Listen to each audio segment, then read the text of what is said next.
Welcome back. The material we have this time is a really sharp, passionate critique of a public figure's recent, unsubstantiated claims. Global cabals, human trafficking tied to Liberty University, and more. Let's dive right in. Yeah, let's. The urgency here is, it's undeniable. But if the real goal is to get through to her loyal fans, we have to be incredibly refined. We have to cut through that noise. Okay, so a big theme here is clearly the frustration of having to debunk claims that are, they're not just wrong, they're actively harmful. That frustration is totally understandable. But that leads us straight to our first point. The highly personalized and aggressive tone, while it shows a lot of passion, it actually risks undermining the credibility of the whole argument.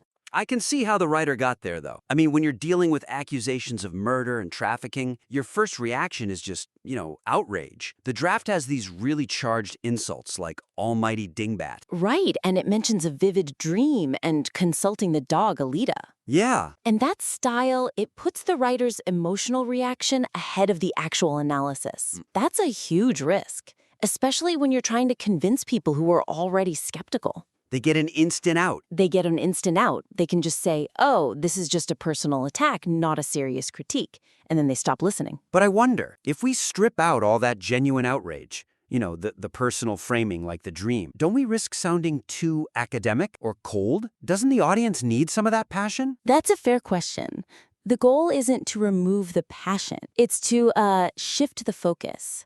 Let her claims do the shocking, not your reaction to them. Okay. The suggestion is to leverage the shock value of her unsubstantiated claims. When you're talking about something as serious as human trafficking, just let the gravity of that and the complete lack of evidence speak for itself. The facts are always more shocking than an insult. So we turn the focus from her character onto her rhetoric, her behavior. Exactly.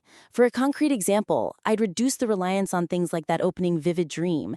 It's interesting flavor, but it distracts from the evidence you're about to present. And instead of insults, like, I'm dealing with a fool, I'm dealing with a psychopathic narcissist. You replace it with analytical observations. Okay. So instead of calling her a fool, describe her behavior as, say, a calculated pattern of escalation designed to shift focus from accountability to victimhood. That's much stronger. It frames her as a manipulator with a strategy, which is harder for her fans to just dismiss. Right. And it also means when you point out her lack of evidence, you use analytical language, words like unsubstantiated or factually contradictory, not just emotional phrases. Yeah, it elevates the whole piece. You're challenging the structure of her argument, not just her personality. That discipline is key if you actually want to reach that skeptical audience.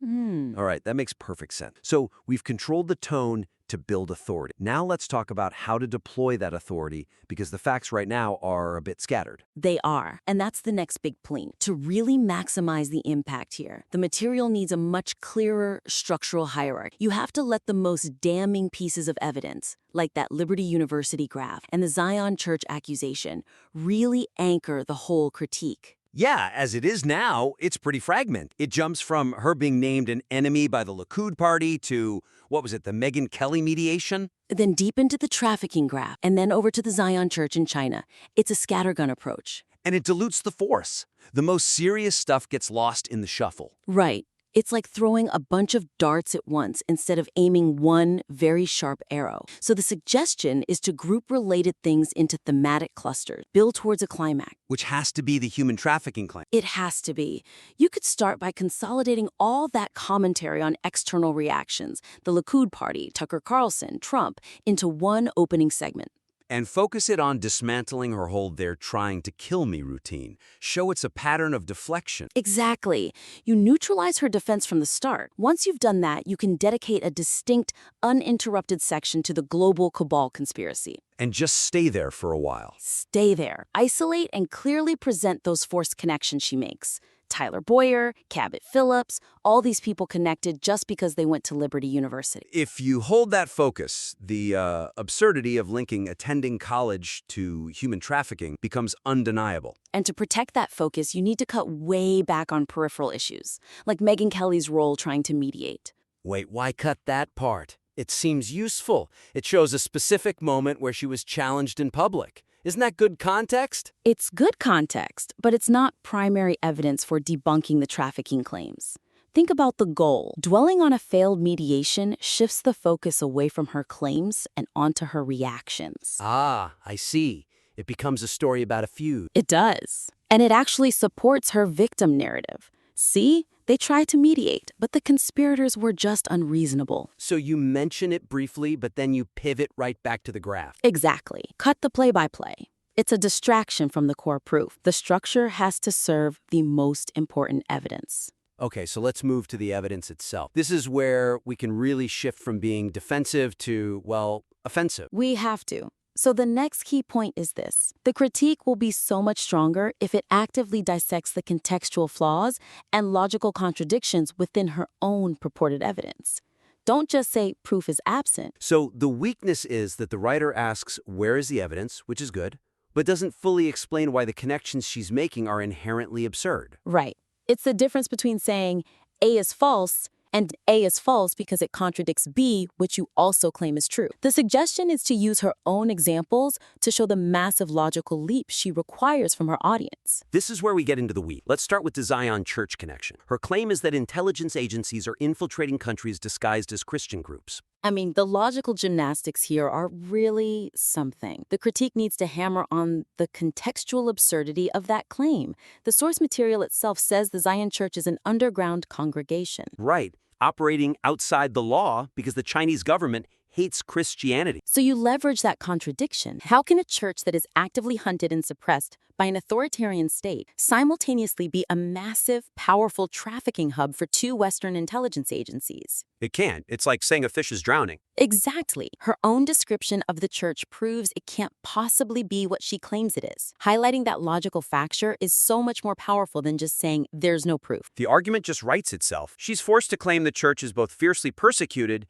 and immensely powerful. You just put those two things side by side. And we apply that same proactive dissection to the Liberty graph. When you're talking about Charlie Kirk's friends, you point out the fundamental error in logic. The evidence cited is just they attended and graduated from Liberty University. That's it.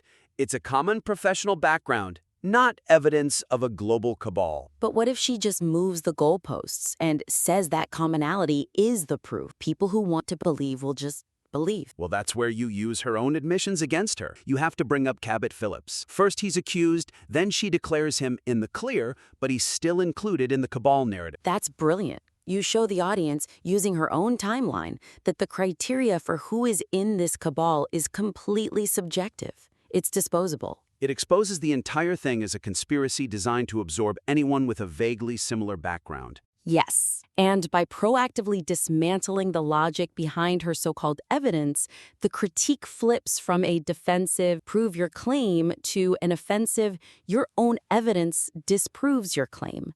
That level of rigor is what can actually get through to a skeptical fan. Okay, this is built on a really solid foundation of, outrage and accuracy. To make it truly powerful, we've identified 3 crucial areas. First, maximizing that credibility. Shift the focus so her claims are what's shocking, not your personal reaction to them. Replace the insults with sharp, analytical observation. Second, impose a clearer structure. Prioritize the really serious accusations, like the Liberty University graph. Give them their own sustained sections and trim down the distractions. Use those internal contradictions, like the Zion Church paradox and the shifting story around Cabot Phillips, to show that her own logic completely fails.